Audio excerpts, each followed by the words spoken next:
요즘 수행평가를 보면 AI를 활용해서 수행평가를 작성을 하는 친구들이 눈에 띄게 많아졌습니다. 그러나 AI, 자료를 찾고 문장을 정리하고 아이디어를 떠올리는 데까지 AI는 정말 빠르고 편리합니다. 그런데 우리가 여기서 꼭 던져야 할 질문이 하나 있습니다. AI가 준 답 그대로 믿어도 될까요? AI는 똑똑해 보이지만 스스로 생각하거나 판단하는 존재가 아닙니다. 주어진 질문에 따라 그럴듯한 답을 만들어낼 뿐입니다. 그래서 AI의 답은 언제나 참고 자료일 뿐 정답이 아닐 수 있습니다. 특히 수행평가에서는 AI가 무엇을 말했는지, 어떠한 정답을 그럴듯하게 잘 써내려 갔는지가 정답이 아니라 학생이 어떤 생각으로, 어떠한 기준으로 이 수행평가에 대답을 도출해냈는지, 이끌어냈는지, 이게 더 중요합니다. 요즘의 수행평가, AI에 적용을 해서 어떻게 우리들이 더 잘 사고력을 올리면서 작성을 할 수 있을지 이번 영상에서 같이 보시도록 하겠습니다.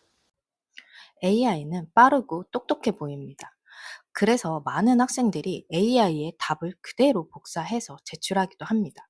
그래서 저 같은 경우에도 지금 대학교에서 수업을 하고 있는 중간에 중간고사 전에 과제로 레포트를 제출하기도 합니다.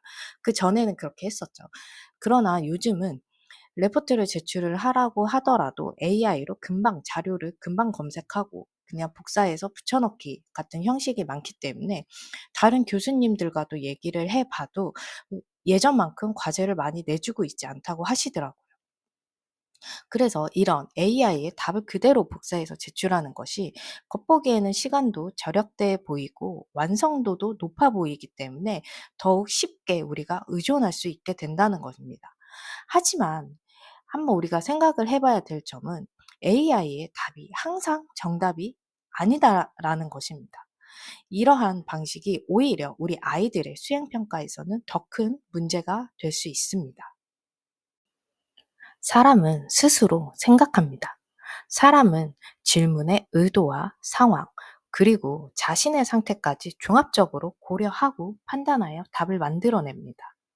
만일 우리가 정해진 답이 아니더라도 우리는 창의적으로 생각하고 기발한 아이디어를 통해 새로운 발견을 이루며 새로운 과학을 발전시켰고 예술을 창조해 나가기도 했습니다. AI는 사람처럼 생각하지 않습니다.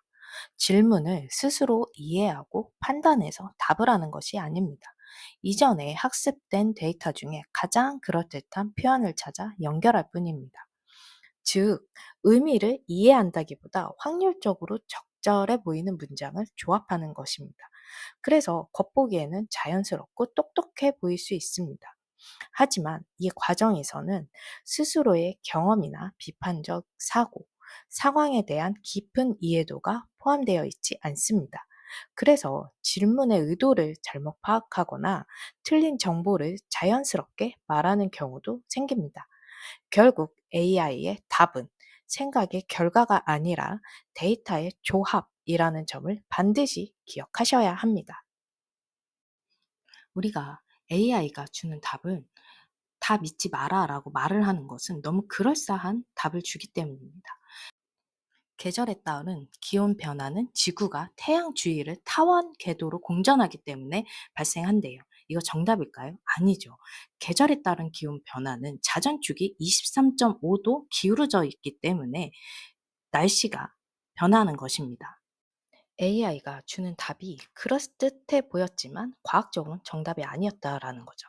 다음 문장 한번 볼까요? 전자레인지는 음식 내부의 분자를 직접 가열해 태운다. 맞을까요? 과학적으로는 아닙니다. 전자레인지는 마이크로 분자를 진동시켜 열을 발생시키는 게 과학적으로 맞는 이야기죠. 그러나 우리는 이렇게 그럴듯한 문장으로 인해서 정답으로 오해할 수 있습니다. 수행평가는 결과보다 과정을 평가합니다. 단순히 정답을 맞추는 것보다 어떻게 그 답에 도달했는지가 더 중요합니다. 수행평가는 보통 여러 단계의 활동으로 이루어집니다. 첫 번째 활동에서 글쓰기 계획을 세우고 이 주제에 대해 어떻게 접근할지 스스로 정리하고 판단합니다. 그 다음으로는 자료를 탐색하고 필요한 정보를 분석하고 요약하는 과정을 거칩니다. 이 과정에서 어떤 자료를 선택했는지, 어떻게 이해했는지가 중요합니다. 다음 활동으로는 글의 개요를 작성하며 생각을 구조화하고 논리적으로 정리합니다. 이 모든 과정 속에서 왜 그렇게 생각했는지, 어떤 근거로 판단했는지가 드러나게 됩니다. 곧 아이의 생각이 드러나게 된다는 것이죠. 하지만 AI의 답을 그대로 사용하면 이 과정이 보이지 않게 됩니다. 겉으로는 완성된 글처럼 보일 수 있지만 그 안에는 아이의 생각과 계획, 분석, 판단이 담겨 있지 않습니다. 결국 수행평가에서 중요한 과정, 사고력, 이유 설명, 자기 생각이 모두 빠져 있게 되는 것입니다. 그래서 수행평가는 무엇을 썼는가 보다 어떻게 생각했는가를 평가하는 활동입니다. 그렇다고 해서 우리가 AI를 쓰지 말자는 게 아닙니다. 활동 2에서 보셨듯이 어떠한 자료를 탐색하고 필요한 정보를 분석하고 요약하는 과정이 필요하다고 했습니다. 이때 AI는 좋은 도구가 될 것입니다. 그러나 우리가 잘된 질문을 해야 된다는 거죠. 한번 질문이 잘 된 것과 잘 되지 못했을 때를 한번 살펴보도록 하겠습니다. 우리가 단순히 AI한테 지구의 사계절이 왜 생겨? 라고 질문을 하면 지구가 태양에서 멀어졌다가 가까워지기 때문에 계절이 생겨. 이렇게 짧게 대답을 해준대요. 그러나 우리가 과학적 지식을 조금이라도 알고 있었다면 지구의 자전축과 기울기와 공전이 사계절에 어떻게 영향을 주는지 설명해줘 라고 질문을 한다면 자전축이 23.5도 기울어진 상태로 태양 주위를 공전하면서 태양의 고도가 달라지기 때문에 계절이 생겨 이렇게 답을 해준다고 합니다. 또 민주주의가 뭐야? 라고 질문을 했을 때 사람들이 투표하는 제도다라고 답을 해주는데 그러나 우리가 질문을 다시 해본다면 민주주의의 핵심 원리 두 가지와 그 이유를 예로 설명해줘 라고 질문을 한다면 답은 이렇게 달라지게 됩니다. 우리가 평소에 AI가 답이 틀려 라고 답을 하는 이유가 질문이 잘못됐기 때문입니다. 질문이 이렇게 모호하면 답도 모호해집니다. 질문을 정확하게 한다면 답도 정확해질 것입니다. AI 활용은 좋습니다. 그러나 그대로 복사하는 것은 좋지 않습니다. AI는 참고 자료로 매우 유용합니다. 질문을 어떻게 하느냐에 따라 더 정확하고 도움이 되는 답을 얻을 수도 있습니다. 하지만 AI의 답은 무조건 믿어서는 안 됩니다. AI는 완벽하지 않기 때문에 틀린 정보나 부정확한 내용이 포함될 수도 있습니다. 그래서 중요한 것은 질문을 잘 하는 것과 답을 스스로 판단하는 것입니다. 같은 주제라도 질문을 구체적으로 하고 조건을 명확하게 제시하면 더 좋은 답을 얻을 수 있습니다.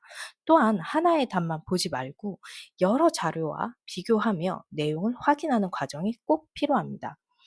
AI를 활용할 때는 아이디어를 정리하고 개념을 이해하고 비교 자료를 찾는데 활용하는 것이 좋습니다. 하지만 최종 판단은 반드시 학생의 몫입니다. AI를 쓰더라도 내 생각은 무엇인가를 반드시 덧붙여야 합니다. 그럴 때 비로소 AI는 정답을 대신하는 도구가 아니라 우리의 생각을 돕는 도구가 될 것입니다.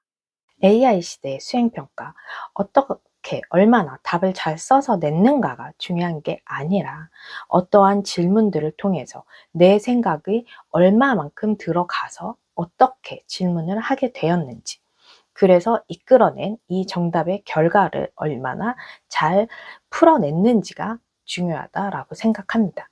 그래서 앞으로의 공부 방식은 이런 과정을 통해서 AI의 답을 그대로 믿기보다는 내가 이 답이 맞는지 스스로 판단을 해서 이 결과를 이끌어냈는지 이게 적절한 공부 방식이라고 생각합니다.